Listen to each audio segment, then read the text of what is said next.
Defense News. It's proudly sponsored by Navy Federal Credit Union.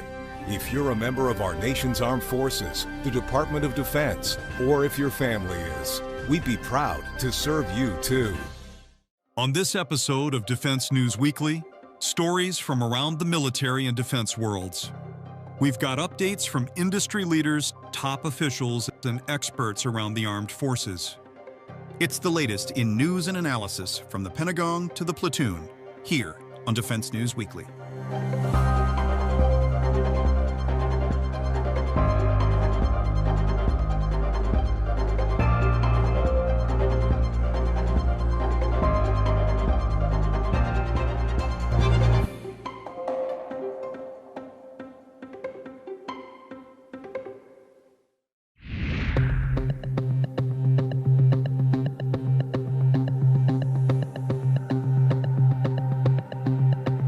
DARPA is on a mission to revolutionize drone aviation, and this month, more than 70 teams converged on an airfield in Ohio to be part of that transformation. They met in an event called the Lift Challenge, each hoping to win portion of millions of dollars in prize money. The challenge: to design a drone that could carry 4 times its own weight and cargo, then fly it over a course designed to test its real-world practicality. The winner, a helicopter-style aerial system made by a company called Avidrone, which successfully flew the course, totaling 5 nautical miles, with 129 pounds of payload strapped to its 29-pound frame, a ratio of 3.84 to 1. While no team reached DARPA's stated 4-to-1 payload target, the top 3 teams took home more than $2 million in prize money, with additional awards given for the most revolutionary and most promising designs. We spoke with DARPA Program Manager Philip Donna-Smith from the airfield, hosting the challenge about how the teams were demonstrating new possibilities for military and commercial aviation. Thanks so much for being here today. Hey, thanks for having me on. So, months ago, we talked about the DARPA Lift Challenge building up to this great event, and now it's well underway. Can you give us some of the sights and sounds, a taste of what you're seeing out in the field today? Sure. Yeah, we just prior to this call, we had somebody down the lanes here. We're on the flight line. We've got 15 lanes set up here. And so we just had somebody try and do a competition run. I think they were at around a 3.4 payload to weight ratio, which would have put them on the leaderboard right now, probably in second place, actually. And they just barely broke the geofence, which is a rules violation. So they had to come back and restart. So that's happening down the line. Came to another one who was about to take off here. But we've got all 15 lanes up. Most of the time we have them full, depending on whether teams are ready to fly or not. We've got open to the public today. So the last 3 days of flying has been just the teams and staff ironing out all the kinks. We have the public here. We have Flight Fest. It's a beautiful day today. Not supposed to rain until tonight. So it's a great day to fly. Awesome aircraft. Fantastic. So it's open to the public today. What are you seeing in terms of people walking around, engaging with the competitors? What does that look like? Yeah, so we actually have allowed the public to go all the way through the hangars. So they're able to walk through each one of the hangars, see the aircraft, see the people working on them. Over the last couple of days, we've had some crashes. We've had some required, modifications to the aircraft for one reason or another. So people are hard at work making their aircraft. Being a Thursday, it's still lower population than we expect here coming up on Friday, Saturday, and Sunday. But still a good traffic flow. Our broadcast has been going with our great commentators. It's been really awesome. The community, which is part of a challenge, and we've seen this over the decades of DARPA doing challenges, is by getting hundreds of like-minded folks, that the same passions, the same drive and goals all together in a small area, the competition actually kind of takes a back seat. And we've already seen that now on the 4th day, where teams are helping each other out.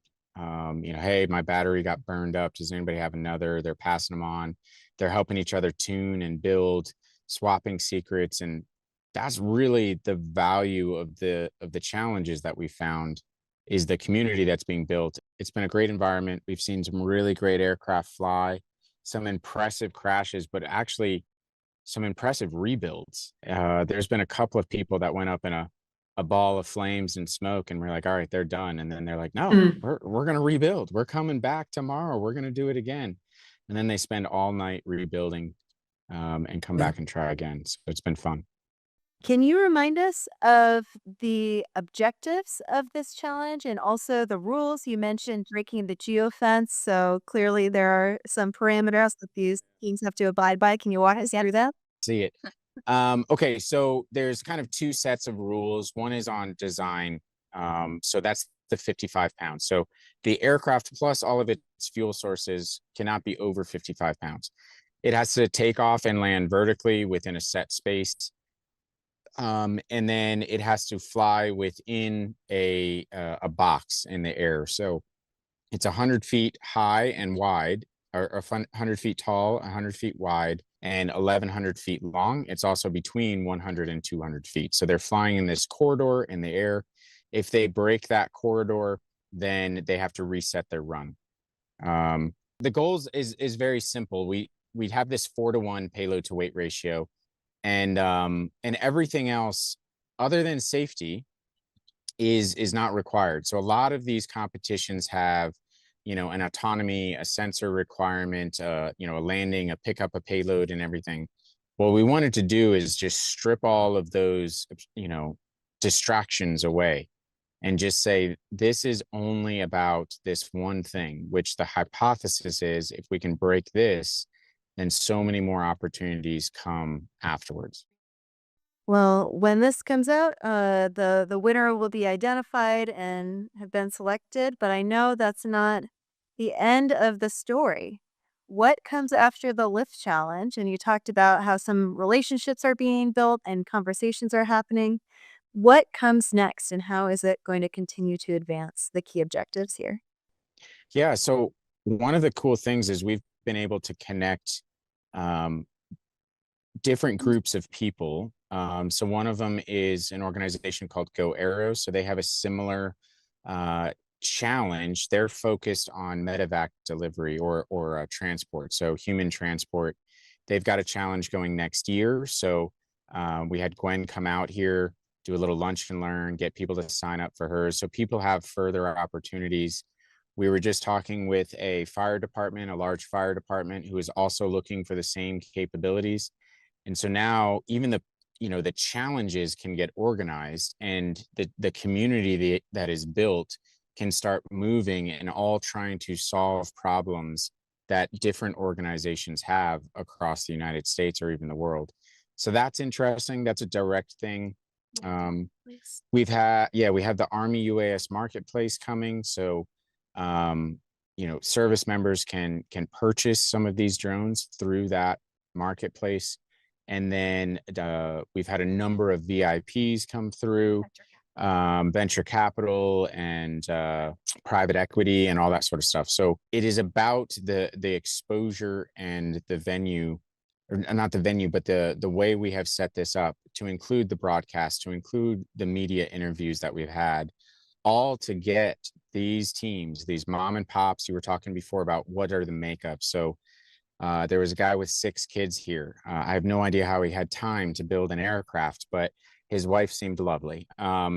There's university teams, high school teams, there's small businesses, there's a number of the diversity is wide, which is really interesting to see.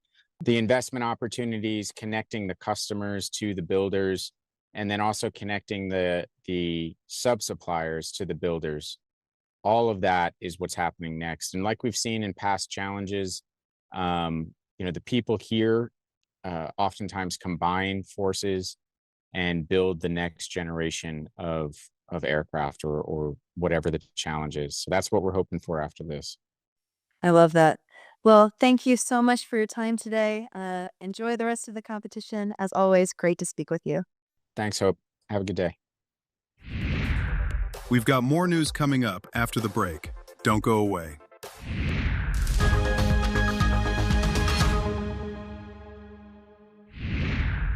Welcome back to Defense News Weekly.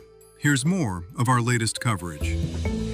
35 years after the U.S.-led military coalition wrested Kuwait from Iraqi occupation, a memorial to honor the service members who served and the 383 who died in operations has found its home on the National Mall in Washington, D.C. We are in what's called Area 1 of the National Mall. The reserve was meant to be a completed work of kind of cultural landscape. So we are as close to it as we could get with the authorization. So that's why the site here again is so important. Other aspects included being near Vietnam. Many of the kind of younger enlisted and officers in Vietnam ended up serving as senior commanders in Desert Storm.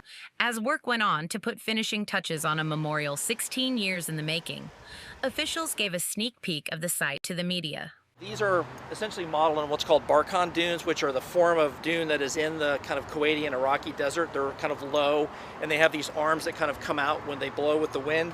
So we utilize those two forms to create the space, and kind of everything is encapsulated into there. We also kind of oriented them a little bit to create a priority for entry and kind of a lesser opening for the exit. And the idea is that you move around in the left hook kind of fashion that was so critical to the veterans, that movement in the operation. So this is the main entry we enter in. This is called the storm wall, which is really reflecting the speed and the power of the conflict, the buildup and everything. And then a more reflective inscription wall, which is really to remind everyone that this all-volunteer force was there ready to lay down their lives.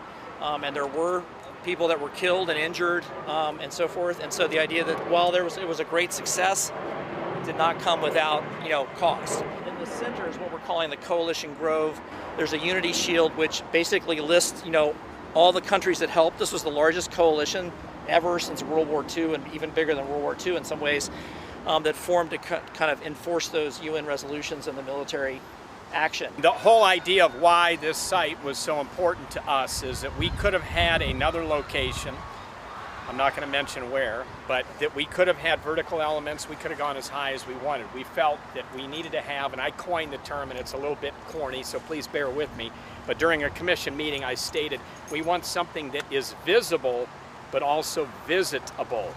And that's what we have achieved here, because the National Park Service has estimated that we conservatively are going to be receiving anywhere in the neighborhood of 5 to 6 million annual visitors. We couldn't bring the sand and the stone from Kuwait here, but the idea was to kind of bring that kind of color and texture and roughness. But this is the main commemorative wall here, is the inscription wall. It was really about to kind of convey the operation kind of as a big collage, and the idea that the services are representative. It's meant to kind of convey movement and power. Peaking at its height is kind of the human element, the most detailed figures. So we've got the buildup, which kind of displays the kind of maritime operation, the logistics, and kind of the initial bombardment, the ground war, kind of a more intense focus on the kind of individuals that participated, and then afterwards the kind of aftermath, the oil fires, and then the sunrise of the new day on Kuwait. Noting that veterans from the association went over, quote, "Every inch of belt buckle, machine gun sight, and chin strap for accuracy. The design conjures up the impression of a sandstorm and mirrors the famous left hook maneuver, where U.S. military leaders sent troops deep inside Iraq to block the Iraqi forces' northern escape. The spiral pattern, officials noted, is meant to portray the, quote, kinetic movement of the campaign." The left hook was one of the most important things, organizing the memorial around the idea of the left hook because it was so central to the success of the operation. I think the idea of expressing the context in some way of the colors and the sands and the sights and sounds. Now, we're on the National Mall. We're under the kind of review of a lot of agencies and so forth. So there was the veterans on one side, there was the Commission of Fine Arts on the other, and guess who was in the middle, right? So we were trying to navigate in a way that we didn't water it down. At the same time, the site was so important, we had to kind of deal with some of the restrictions in terms of height and so forth. This is our unity shield. You can see the country names are all around it, the coalition. The idea that this was a shared effort, so not only were all the U.S. servicemen and women, willing to risk everything for the mission and the importance of the, kind of liberating Kuwait, but all the other countries participated. Some participated materially with military hardware and troops, others financially and so forth. So the idea that it took all of this under the U.S. leadership to liberate Kuwait. So this is kind of the idea of everyone was in this together, kind of creating that shield for Kuwait, the idea of this kind of shield of antiquity, if you will. In the center, where the water comes out from under that kind of cap, is the arfaj flower, which is the national flower of Kuwait. And this is kind of more traditional, shield and almost Middle Eastern patterning to create elements that the water will react to and kind of bounce its way down. This memorial was especially difficult from the standpoint that it is not a solitary message as Vietnam is. Vietnam is a place of mourning. And although remembering the fallen here, and we have done that, is very, very important, we also have to remember that there is a celebratory aspect in that. It was a successful war, and that we had very, very low casualty counts comparative to other previous and subsequent conflicts. I had been to a number of veteran events put on by veteran service organizations that would remember past events and recognize past veterans and those who were fallen, and they would skip right over this like it never happened. And I felt like that wasn't right, and I put myself in the shoes of those Gold Star family members. How would I feel if my loved one's service was just basically overlooked? And I felt like that was wrong and that something had to be done. The memorial, while still under construction, is slated to be open to the public on October 24th, 2026. When we come back, Jeanette Mack from Navy Federal Credit Union returns with her latest tips. Don't go away.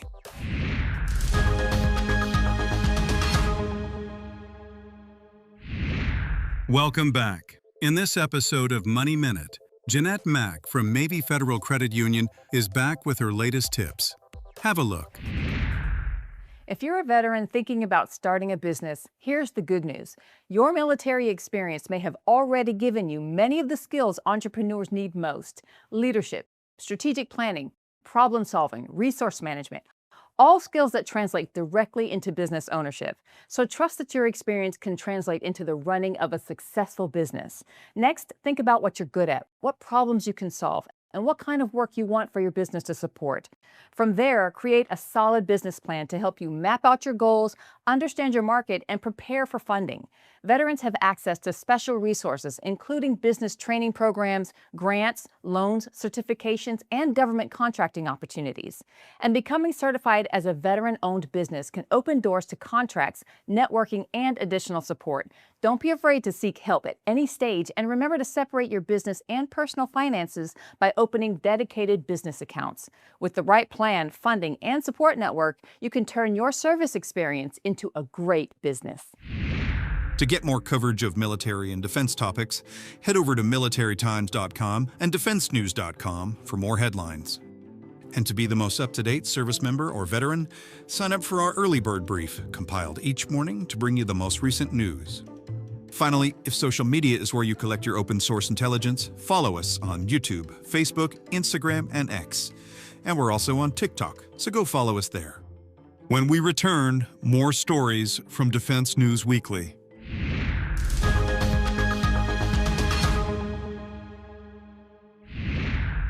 Welcome back to Defense News Weekly.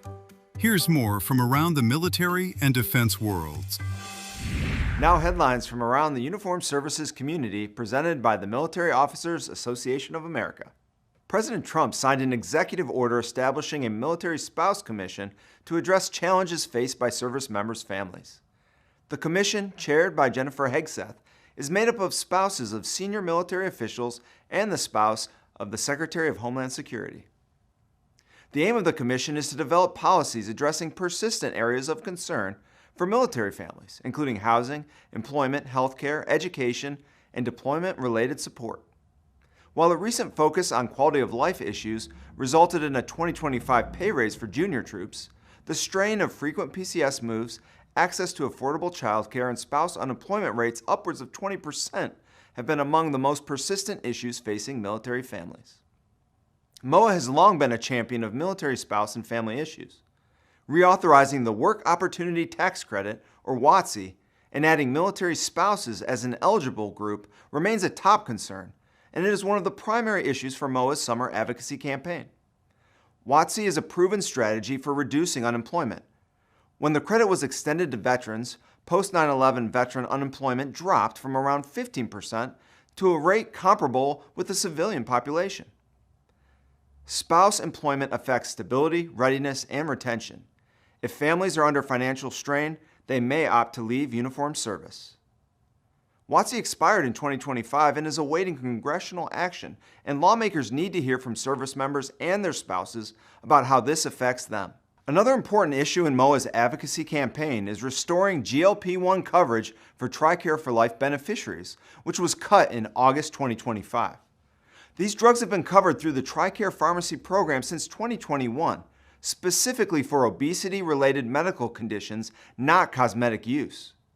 Removing seniors but allowing Prime and Select beneficiaries continued coverage turns the program into a two-tiered system, or as one TRICARE for Life beneficiary said, that's TRICARE for some. For many affected beneficiaries, this issue is about more than a prescription. It is about preserving access to treatments that improve their health and honoring commitments made to military retirees. Speaking of GLP-1 drugs, the VA announced a trial to evaluate whether certain GLP-1s can treat alcohol use disorder. The study, known as the Cessation or Reduction of Alcohol Consumption in Veterans Trial, will enroll more than 600 veterans at 18 VA medical centers nationwide. Participants between the ages of 18 and 80 with moderate or severe alcohol use disorder will receive weekly injections of either semaglutide or a placebo over a 24-week period. Researchers will track changes in drinking, health, and quality of life to determine whether the medication offers a meaningful new treatment option. Recruitment for the trial has begun, and veterans interested in participating can visit their local VA or visit clinicaltrials.gov.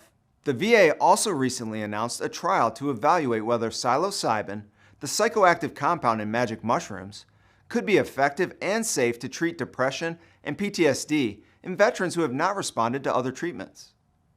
The trial follows the recent executive order by President Trump to increase clinical trials and research for various psychedelic drugs and mental health. According to a VA press release, the trial will be conducted in a safe, controlled clinical setting using pharmaceutical-grade drugs under careful quality controls, stringent safety protocols that were developed with FDA, and in a setting that includes psychological support. The VA strongly discourages self-medication in place of medical treatment. For more headlines affecting the uniformed services community, visit moaa.org/news. Well, that's all the time we have for this episode. We'll see you next week.